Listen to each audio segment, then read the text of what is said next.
Okay, we're going to do this one as well. So you have a 0.5 kilogram book thrown upward into the air vertically with a speed of 10 meters per second. How high will it go?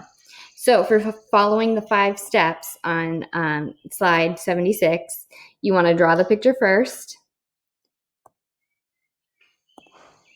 So in this case, your book is starting near the ground and it's being thrown upward. So your initial position is when the book is first thrown in the air. So I'm going to put a little I there.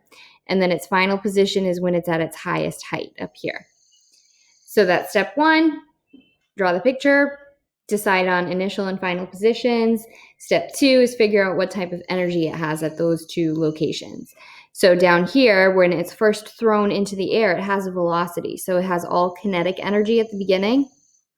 And then when it's at its highest height, all that kinetic energy, it slows down on the way up. So it loses kinetic energy, and all of that energy becomes GPE. So that's step 2. Step 3 is to set the energies equal. So we have KE initial is equal to GPE final. And then we're going to substitute in our equations. So KE is 1/2 mv squared. GPE is mgh. Mass, even though the mass is given to us, it actually cancels out in the equation. You have 1m on each side of the equal sign, so that cancels.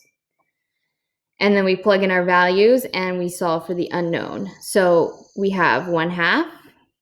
The velocity was 10 squared equals g, which is 9.8, times h, which is the unknown. That's what we're solving for. All right, so 10 squared is 100. Half of that is 50 equals 9.8h.